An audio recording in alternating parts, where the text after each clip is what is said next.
She was once called the pretty woman, the most beautiful woman on the planet.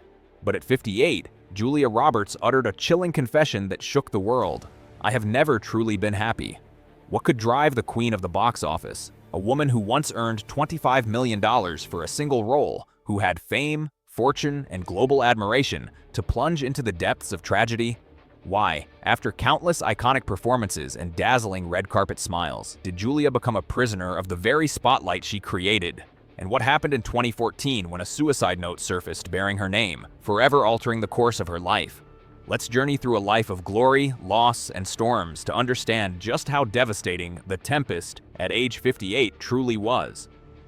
Introduction. The girl from Georgia. Julia Fiona Roberts was born on October 28, 1967 in Smyrna, Georgia, a small-town girl with big dreams.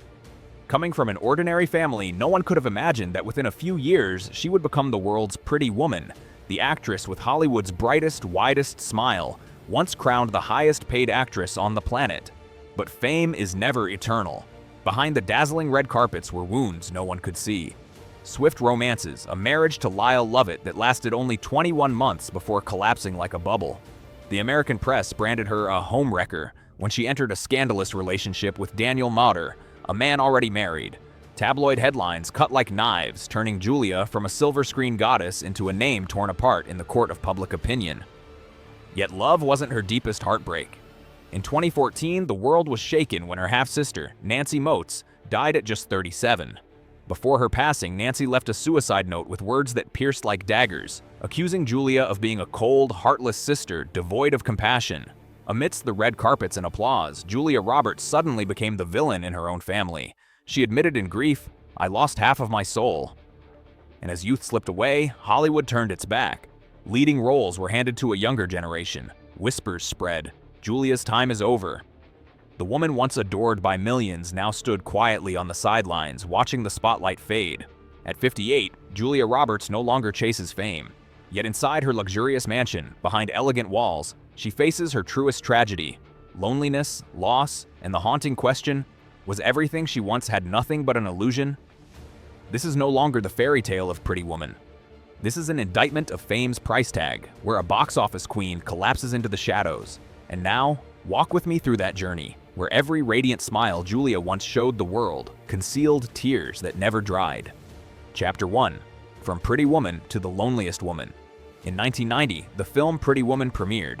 Julia Roberts was just 23 then, her curly hair bouncing, her smile blazing like the sun. Overnight, the whole world called her. Name: Pretty Woman. Box office queen, the $1 million smile.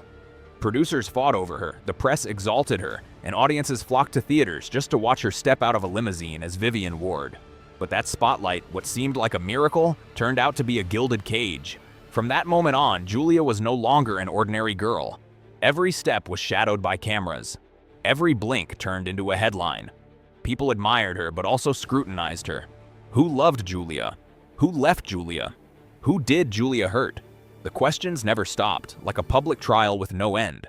The girl who once dreamed of a simple life in a small house, making coffee in the morning, strolling through a quiet neighborhood at night, had become a prisoner of her own fame. A childhood friend recalled, Julia couldn't even sit at a local diner anymore. Just the lift of a spoon would be photographed. She had to learn to eat in silence, live in silence. Behind the glamour were broken romances, fleeting loves dissected under public scrutiny. Tabloids sneered, Julia Roberts can only love on screen, not in real life. Those words didn't just tarnish her reputation. They cut deep into the heart of a woman who longed for real love. In an interview, Julia once admitted, "Success took away my right to be normal." A short sentence, yet it carried an ocean of pain. Imagine this. You can buy anything you want, walk into any luxury hotel, bask in the cheers of millions, but you can't hold a man's hand without the entire world passing judgment.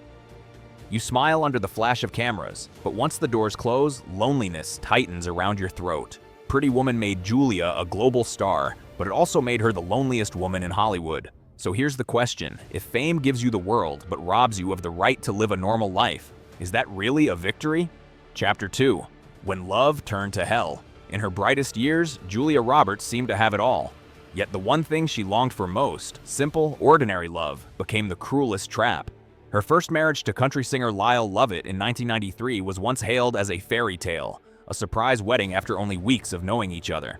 Fans cheered, the press romanticized it, but less than 2 years later, the fairy tale collapsed.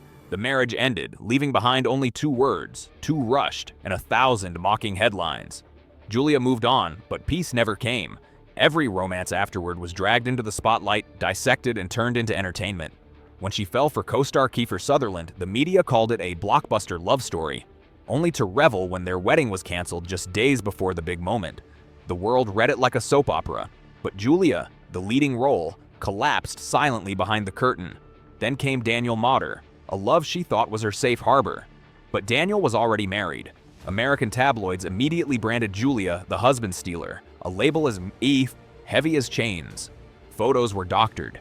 Headlines cut deep like knives, twisting into the heart of a woman who only wanted to love. Some nights, Julia stared at the mirror and couldn't even recognize herself. Who was she? A $1 million superstar or a woman shamed by the world's judgment? She once confided to a close friend, "I just want to be loved without having to explain myself."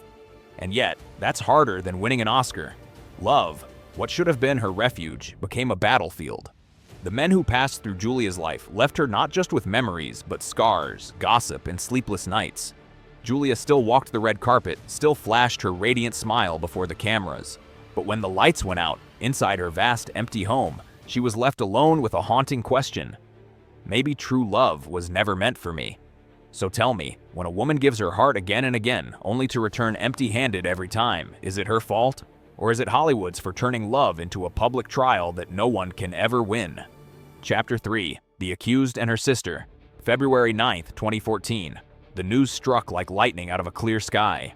Nancy Moats, Julia Roberts' half-sister, was found dead in her Los Angeles apartment at the age of 37. When police arrived, they found bottles of pills, a silent room, and a suicide note. Parts of that note were later revealed and the world fell silent. In it, Nancy poured out bitter words aimed directly at her famous sister. She confessed to feeling abandoned, isolated, suffocated by Julia's fame that cast her forever in the shadows. The American press pounced. Headlines screamed everywhere. Julia Roberts accused of driving her sister to suicide. Each word from that note was a cold blade, not only stabbing Julia's heart, but also piercing the memory of millions who once believed Pretty Woman was the happiest woman alive. Julia heard the news while on set. Witnesses say she collapsed, speechless. In the days that followed, she vanished completely. No red carpets, no interviews, just closed curtains in her secluded mansion, where a woman sat alone, eyes swollen from endless tears. To close friends, she whispered, "I've lost half my soul." Nancy's funeral was quiet, almost secretive, but no silence could shield it from the media storm. Cameras lurked. Reporters shouted, "Did Julia come? Did Julia cry?" The world wanted to see the star suffer. They wanted her private grief turned into a public performance. But no camera caught Julia that night returning home alone, opening the fridge, and finding the box of strawberries Nancy once loved. Her trembling hand tried to push it aside, but tears fell, staining the red fruit until it looked like blood. From that day on, Julia lived haunted. In public, she still wore the dazzling smile, but inside, she was a shattered sister. Nancy's tragedy didn't just take away a loved one, it robbed Julia of the belief that she could ever be part of a normal family again. Because as a star, she could buy anything. But as a sister, she had forever lost the chance to love one more time. What do you think? Was Julia Roberts' greatest pain the loss of her sister, or the cruel judgment of a world that never allowed her even a moment to grieve as an ordinary woman? Chapter 4. Hollywood, the doors closing. There is a brutal truth about Hollywood. The same place that lifts you up with applause will be the first to push you down once your light begins to fade. Julia Roberts was once the queen of the box office, the first woman ever paid $25 million for a single role, an astronomical figure in the 1990s. But time makes no exceptions. At 40, then 50, and now nearing 60, Julia realized the scripts arriving at her door were fewer and duller. Once, she was the beating heart of every film. Pretty Woman, Notting Hill, Erin Brockovich, Runaway Bride. Now, the roles offered to her were mostly someone's mother, the betrayed wife, or the woman who used to be beautiful. Julia admitted in an interview, "There are scripts written for women my age that when I finish reading them, all I want to do is close them and cry." Hollywood worships youth. And with the rise of new faces, Jennifer Lawrence, Emma Stone, Saoirse Ronan, Julia knew all too well the wide-open doors once welcoming her were now slowly closing. One producer bluntly stated, "Julia is the past. Audiences don't go to theaters for her anymore." That sentence was like a death sentence for a career she had traded her youth, her blood, and her tears for. In long nights, Julia sat alone at her laptop reading scripts. She typed notes, then deleted them. Those roles were no longer challenges. They were pale shadows of the woman she used to be in her golden years.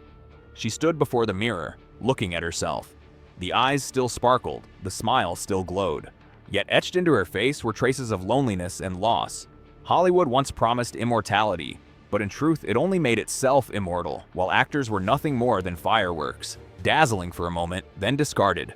The fall from the #1 box office star to merely the woman who was once beloved was more painful than any wound. She once confessed in a quiet moment, "I'm not afraid of getting older. I'm afraid the world will stop seeing value in me." That was the coldest moment, not because of age, but because of Hollywood's cruelty. The way it embraces you when you shine and abandons you the moment you become a memory. So what do you think is more terrifying? The inevitability of aging or the cruelty of a world that only loves you while you shine? Chapter 5. The Mother, the Wife, the Woman.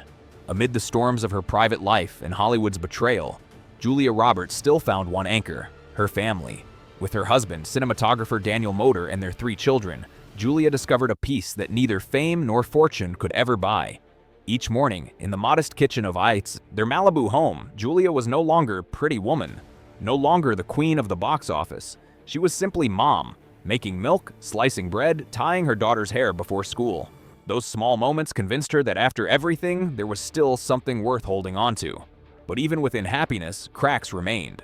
The tabloids never stopped whispering about her husband's stealing past. Whenever Julia and Daniel appeared together, there were always suspicious glances, cruel whispers. Julia heard it all. She stayed silent, but inside, scars remained. Some nights, after the children had gone to sleep, Julia would quietly slip into her study and open an old wardrobe. Inside hung the glamorous gown from Ocean's 11, the high heels that once stunned Hollywood. Now they hung in silence, gathering dust. She touched the fabric, soft but cold. In the mirror, the reflection was no longer a radiant star, but a woman with tear-stained eyes. In her journal, Julia once wrote, "I know I have a husband, children, a home, but still, there are moments I feel something missing. Something I may never find again for the rest of my life." The woman who once stood on the world's peak, adored by millions, now longed only for ordinary moments, a family dinner, a child's hug, a husband's gaze free of judgment. But her past and her wounds never allowed her complete peace. In the dim glow of her midnight kitchen, Julia held a cup of tea and stared out the window. Beyond it lay the silent ocean. She whispered, as if only to herself, "I lost too much to have these little things, but at least here, I don't have to pretend." So what do you think? Sometimes, isn't the truest happiness simply being a parent, a partner, an ordinary human?